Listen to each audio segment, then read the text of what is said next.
नमस्कार दोस्तों, यह इंग्लिश ग्रामर का दूसरा पार्ट है। आपने पहले पार्ट में सेंटेंस के बारे में पढ़ा था कि सेंटेंस क्या है।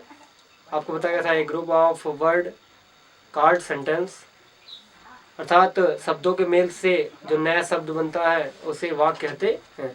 उसमें आपको वाक्य प्रकार बताया गया था, जिसमें मुख्यतः आपको बताया गया था अफर्मेटिव, इंटरोगेटिव, इम्पेरेटिव, एक्सक्लेमेटरी तथा ऑप्टेटिव। अब पहले वीडियो में आपने देखा था असर्टिव या सिंपल सेंटेंस क्या है, नेगेटिव सेंटेंस, तथा आपने इंटरोगेटिव में देखा था इंटरोगेटिव फर्स्ट टाइप जिसे हम यस और नो टाइप कहते हैं, तथा इंटरोगेटिव सेकंड टाइप जिसे हम डब्ल्यू एच टाइप कहते हैं। आपने ये पढ़ा था कि आपको ये बताया था कि नेगेटिव सेंटेंस परस्पर जितने भी सेंटेंस होते हैं सब में बनाए जा सकते। चलिए हम देखते हैं इम्पेरेटिव सेंटेंस क्या है। इसकी हिंदी क्या होती है, आदेशात्मक वाक्य। इसमें आपको बताया गया आदेश, विनय, निवेदन या सुझाव। तो आप कह सकते हैं, कोई आपसे पूछता है इम्पेरेटिव सेंटेंस क्या है, तो आप कह सकते हैं ऐसे वाक्य जिनमें आदेश या विनय या निवेदन या सुझाव का भाव उत्पन्न होता है, क्या कहलाता है, इम्पेरेटिव सेंटेंस। चलिए इनके एग्जाम्पल देखते हैं हम। सबसे पहले आदेश की एग्जाम्पल देखते हैं।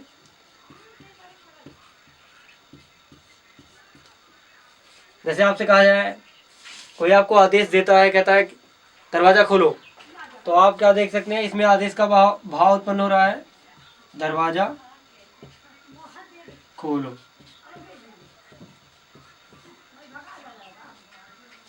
इसमें क्या होता है आपको बताया गया, ओपन, सबसे पहले क्रिया लिखा जाता है, तो आप लिख सकते हैं इसे open the door, open the door. अब आप देख चुके हैं आदेश का भाव जिसमें होता है उसे क्या बोलते हैं, इम्परेटिव सेंटेंस। जैसे इसका दूसरा एग्जांपल भी आप कह सकते हैं, जैसे आपको कोई आदेश देता है, जैसे कहा जाता है इसको ले आओ, खाना खा लो।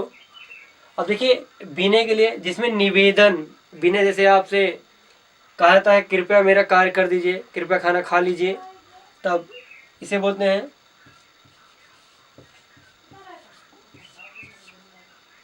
विनय या निवेदन के लिए।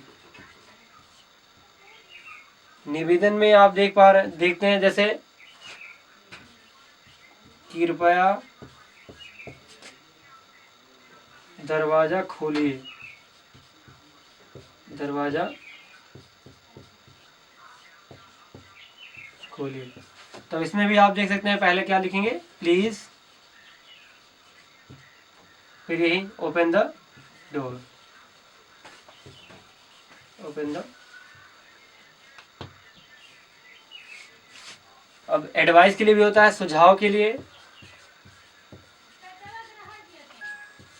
जहां पे सुझाव का बोध होता है वहां पर भी इंपरेटिव सेंटेंस होता है।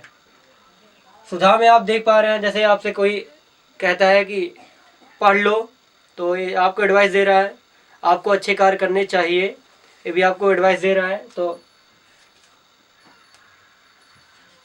पढ़ना चाहिए या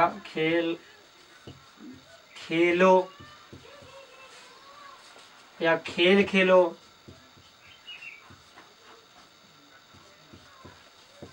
खेल खेलो।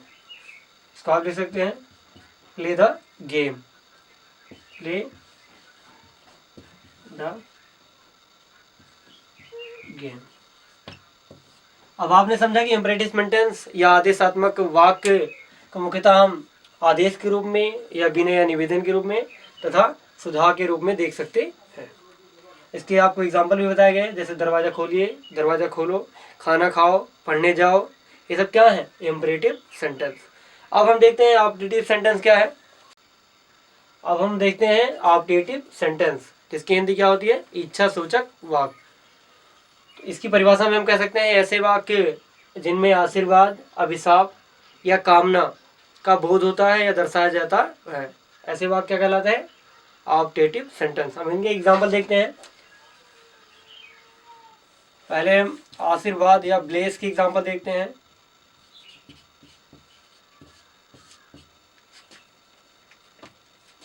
जैसे राजा दीर्घायु हो।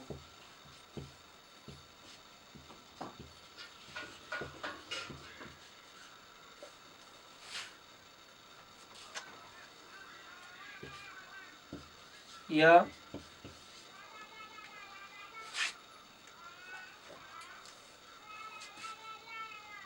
ईश्वर तुम्हें पुत्र दे।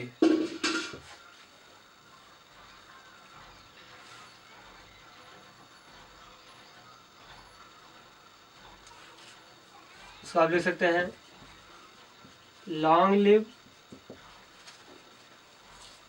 दीर्घायु, लॉन्ग लिव आवर किंग। चलिए हम इनके अभिशाप के बारे में देखते हैं।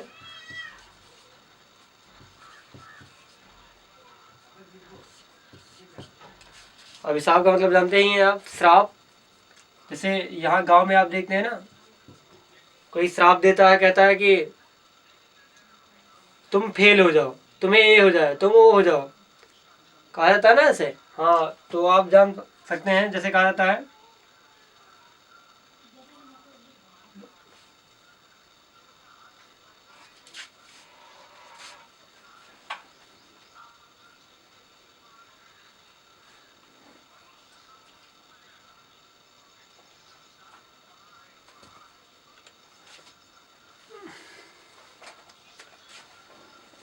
जैसे आप देख सकते हैं, ईश्वर करे तुम नरक में जाओ। इसको हम लिख सकते हैं may you go to hell. चलिए अब देखते हैं एक्सक्लेमेटरी सेंटेंस क्या है, जिसे हम हिंदी में विस्मयादिबोधक वाक्य कहते हैं।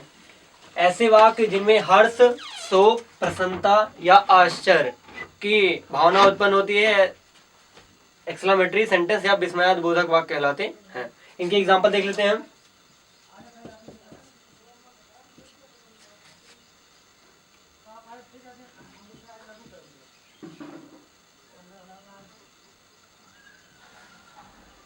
हाउ प्लीजेंट मेजर इट, कितना सुहावना मौसम है। इसके दूसरे एग्जांपल हम देखते हैं शोक के लिए।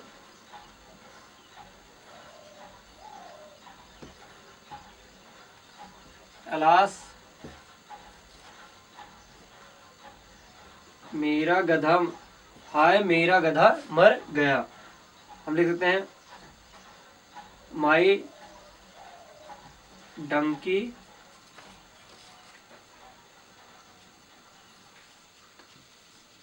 डाइड। उसके बाद देखते हैं प्रसन्नता के लिए, जैसे कहा जाता है साबस या हा हा, हुर्रा,